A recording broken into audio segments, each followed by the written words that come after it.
तुम्ही असं म्हणालात की महाविकास आघाडी राज्यसभेत कोणाला पाठवायचं यावर चर्चा होईल, शरद पवारांची इच्छा आहे. पण आदित्य ठाकरे यांचं मत असं आहे की रोटेशन वाईज यंदाची राज्यसभा ही शिवसेनेची आहे संख्याबळानुसार. त्याला सोडून भाजप म्हणतं की मग आता कुर्बानी कोण देणार? असं आहे की आधी निर्णय तर होऊ द्या. भाजप कुर्बानीवर त्याला म्हणजे ईद वगैरे साजरा करते की काय भाजप? लक्षात घ्या की महाविकास आघाडीची एकच जागा जाईल राज्यसभेसाठी, तेवढं संख्याबळ आमच्याकडे आहे. आता निर्णय घेताना महाराष्ट्राच्या हितासाठी, महाराष्ट्राच्या अस्मितेसाठी काम करणारं नेतृत्व कोणतं आहे ते 3 पक्ष बसून ठरवतील. आणि अर्थात निर्णय एकमतानंच होणार आहे ना. आदित्य ठाकरे बोलले ते योग्य आहे. शरद पवार या देशाचे मोठे नेते आहेत. काँग्रेस पक्षाचेही काही लोक निवृत्त झालेले आहेत. शिवसेनेच्या सुद्धा एक सदस्य आमच्या प्रियांका निवृत्त झालेल्या आहेत. त्याच्यामुळे 3 पक्षांना मिळूनच निर्णय घ्यावा लागणार हा. या क्षणी तुम्ही जो मीडियातून जे काही प्रश्न विचारले जातात ते निरर्थक आहेत. विधान परिषदा सुद्धा आहेत, त्याच्यावर निर्णय घ्यावा लागेल. प्रत्येक पक्षाला वाटतं की आम्ही महाविकास आघाडीचे महत्त्वाचे घटक आहोत, आम्हाला संधी मिळावी, हे प्रत्येकाला वाटणं साहजिक आहे. पण आम्ही एकत्र बसू आणि निर्णय घेऊ आणि महाराष्ट्राच्या हिताचा निर्णय घेऊ. मराठी भाषिकांनी संसदेमध्ये जाऊन महाराष्ट्राचे प्रश्न मांडावे यासाठी आम्ही तिथे जातो सगळे. त्याच्यामुळे त्याच गुणवत्तेवरती कोणी तिथे जाऊन या वेळेला प्रतिनिधित्व करायचं हे 3 पक्ष एकत्र बसून ठरवतील. नाही, पण राऊत साहेब, जेव्हा शरद पवार इच्छा व्यक्त करतात की त्यांना राज्यसभेवर जायचं आहे, त्यावेळेस महाविकास आघाडीतले 2 प्रमुख पक्ष काँग्रेस आणि शिवसेना उद्धव बाळासाहेब ठाकरे पक्ष, मत काय आहे? सुरुवातीला अशी झटापट होते सर्वच राजकारणामध्ये. सुरुवातीला अशा प्रकारची झटापट ही होते, राजकारण आहे ना. पण शेवटी आम्ही एकत्र बसून एकमतानं निर्णय घेतला जाईल.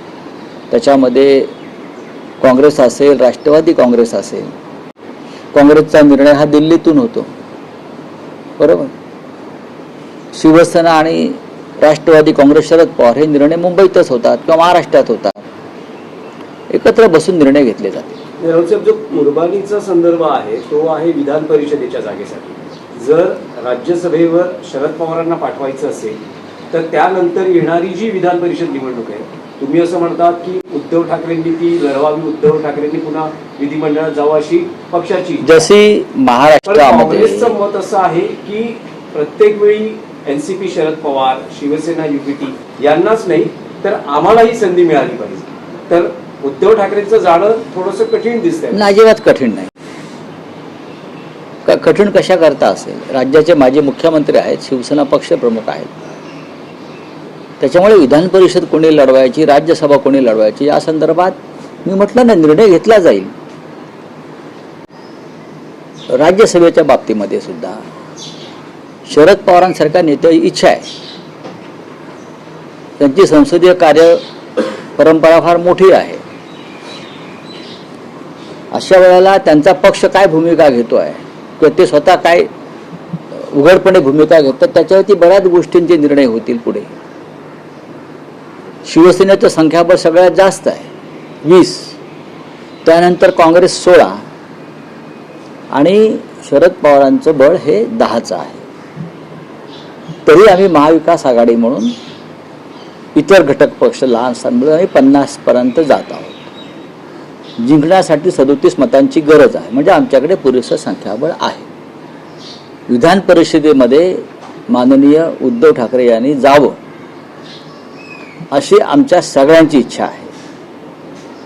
त्या संदर्भात आम्ही उद्धवजींना विनंती करू आणि पुढे काय ते पाहू. राऊतसाहेब, आणखी एक विषय होता की परवा राज ठाकरेंनी एकनाथ शिंदेची भेट घेतली तुमचं उद्धव ठाकरेंशी या भेटी संदर्भात काही बोलणं झालं? बरं झालं असेल तर मी इथे कशाला सांगू? भूमिका काय आहे? माझं बोलणं झालं असेल तर मी इथे का सांगू? झालं ना, पण मी कॅमेऱ्यावरती का सांगू? हा आमचा अंतर्गत विषय आहे. कोणी कोणाला भेटावं, काय करावं, पण मी काल सांगितलं आणि आज हे सांगतो. एकनाथ शिंदे हे त्या अर्थानं महाराष्ट्राच्या अस्मितेचे, स्वाभिमानाचे शत्रू आहे. हिंदुत्व सम्राट बाळासाहेब ठाकरे यांची शिवसेना अमित शहाच्या मदतीनं चोरली म्हणून ते महाराष्ट्राचे किंवा शिवसेनेचे प्रमुख होऊ शकत नाही. हा खटला कोर्टामध्ये आहे आणि तो आम्ही जिंकू. दुसरा असा आहे की एकनाथ शिंदे यांच्याबरोबरचं आमचं भांडण आहे आणि राहील, हे मी वारंवार सांगितलेलं आहे. ते भांडण व्यक्तिगत नसून ते भांडण महाराष्ट्राच्या हिताचं, स्वाभिमानाचं आहे, नैतिकतेचं आहे. आणि हे भांडण आम्ही टोकाला नेऊ, हे सुद्धा आम्ही सांगितलं आहे. या उपर मला याविषयी काही बोलायचं नाही असं मी काल सांगून सुद्धा आपण असे प्रश्न वारंवार विचारत. जळफळाट का होतोय? मैत्री अशी असावी की समोरच्याचा जळफळाट व्हावा, असं उदय सामंतांचं स्टेटमेंट आहे. कोण जळलं? दुसरं नाही स्टेटमेंट कोण कोण त्यांचा अप्रत्यक्ष कोण रोग हा नाही, शिवसेना उद्धव बाळासाहेब ठाकरे पक्षाकडे. त्यांचा रोग कोणावरती असेल, काही असेल, पण त्याच्यावरती आमच्या पक्षाकडनं कोणी प्रतिक्रिया व्यक्त केली आहे का? स्वतःच जळतायत ते, स्वतःच त्यांच्या बुडाला आग लागलेली आहे. ते त्यांनी उगाच या विषयावरती फार चर्चा करू नयेत. मूर्ख लोक आहेत ते. निवडणुकीच्या विभागामध्ये भ्रष्टाचाराचं रेट कार्ड फिक्स होतं. एक नाही, ते झालं, मला विषय माहिती आहे. और काय एक आहे? विषय होता. आज सगळ्या वर्तमानपत्रात आणि सगळ्या मीडियात बातम्या आहेत. एपिस्टीन फाईलमध्ये लंडनच्या माजी राजपुत्र अँड्र्यू यांना अटक झाली आहे. बघा, प्रिन्स अँड्र्यू ह्याला अटक झाली. सध्याचे राजे किंग चार्ल्स यांचे ते सख्खे भाऊ आहेत. प्रिन्स अँड्र्यू माउंटबॅटन विंडसर एप्स्टीनमध्ये नाव आल्यावर त्यांच्यावर आधीच कारवाई झाली. सार्वजनिक हित धोक्यात आणलं आणि सार्वजनिक ठिकाणी गैरवर्तन केलं. एप्स्टीनच्या प्रकरणामध्ये त्यांनी देशाची सिक्रेट्स काही उघड केली किंवा दुसऱ्यांना दिली. या कारणास्तव आधी त्यांचे संपूर्ण राजघराण्यातली पदं काढून घेतली, त्यांना त्यांच्या अधिकृत निवासस्थानातून किंग चार्ल्स यांनी बाहेर काढलं आणि मग काल लंडन पोलिसांनी त्यांच्या घरात घुसून त्यांना अटक केली. ह्याच्यापासून भारतीय राजकारण्यांनी आणि राज्यकर्त्यांनी काही धडा घेतला पाहिजे.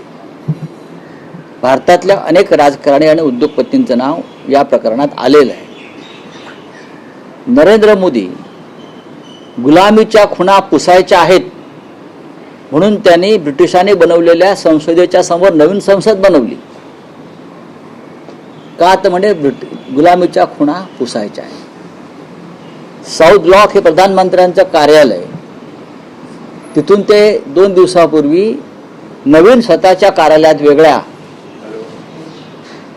येऊन बसले, निर्माण केलं. का तर गुलामीच्या खुणा पुसायच्या आहेत.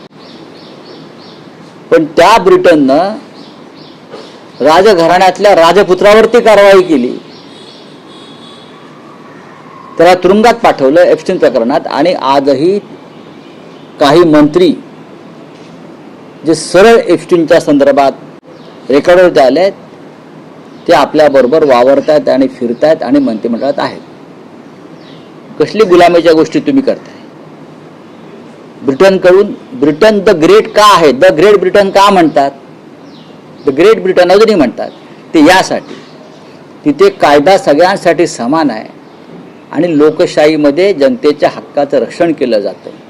आणि भारतामध्ये नेमकं उलट आहे. नुसतं संसदेची इमारत बदलून आणि साऊथ ब्लॉकचं कार्यालय बदलून गुलामी नष्ट होत नाही. उलट तुम्ही देशाला जास्त गुलाम करतात मिस्टर नरेंद्र मोदीजी. नाही, पण राऊत साहेब, तुम्हाला असं वाटतं की भारतात अशा प्रकारची कारवाई होऊ शकते का? आणि समजा होणार नसेल तर त्यामागची ज्या अर्थी हरदीप पुरीचं असंख्य वेळा नाव, 9 वेळा भेटीगाठी आणि ते सुद्धा मोदी प्रधानमंत्री झाल्यावर झालेल्या भेटीगाठी आहे. ते जर समोर आलं असेल आणि हरदीप पुरींना जर मोदी हात लावत नसतील याचा अर्थ हरदीप पुरीकडे काहीतरी महान सिक्रेट्स आहेत त्याच्या मुठीमध्ये आणि त्याला घाबरून पुरीवरती कारवाई होत नाही, अनिल अंबानीवरती कारवाई होत नाही.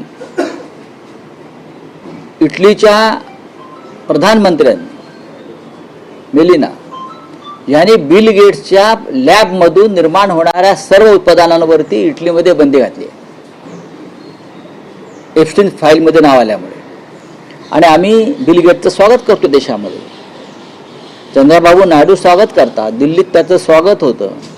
तो कीनोट स्पीकर असतो, लोकांनी विरोध केल्यावर त्याला भाषण करू दिलं नाही. हा कसल्या गुलामीच्या गोष्टी करताय तुम्ही? चला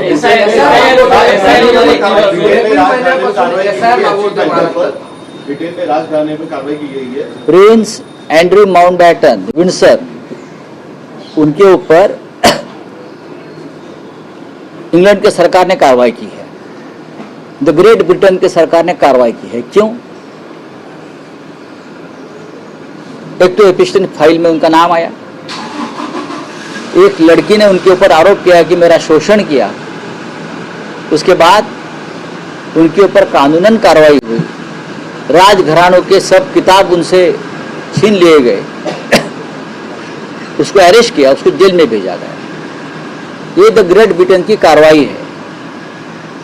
कानून सबके लिए समान है ये ब्रिटेन ने दिखाया. लेकिन भारत में क्या हो रहा है? उसी फाइल में देश के एक मंत्री का नाम आया, मंत्री बार बार सफाई दे रहा है और उसके ऊपर एक्शन नहीं हो रहा.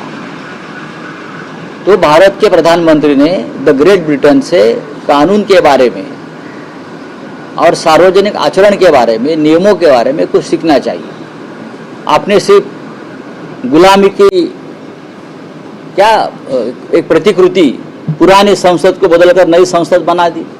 क्यों? पुरानी संसद ये गुलामी की पहचान है. आपने प्रधानमंत्री कार्यालय जो साउथ ब्लॉक में था वो छोड़कर आप नए प्रधानमंत्री कार्यालय में चले गए. क्योंकि पहले वाला गुलामी का एक सिंबल था, उससे क्या होता है. लेकिन जिसको आप गुलामी का सिंबल मानते हो, द ग्रेट ब्रिटेन ने एपिस्टीन फाइल में अपने प्रिंस को भी नहीं छोड़ा है, उनको अरेस्ट किया, जेल में भेजा. आप क्या कर रहे हो? आप तो वो मंत्री को आपके साथ लेकर घूम रहे हो. ये कौन सा आपने नया आचरण पैदा किया है? सर, कार्रवाई नहीं हो रही है लेकिन राहुल गांधी को कहीं रोका जा रहा है, इसका क्या बोलेगा? यही तो गुलामी है नहीं, और यही तो हुकुमशाही है, तानाशाही है. ठरवते रोहित पवारांच्या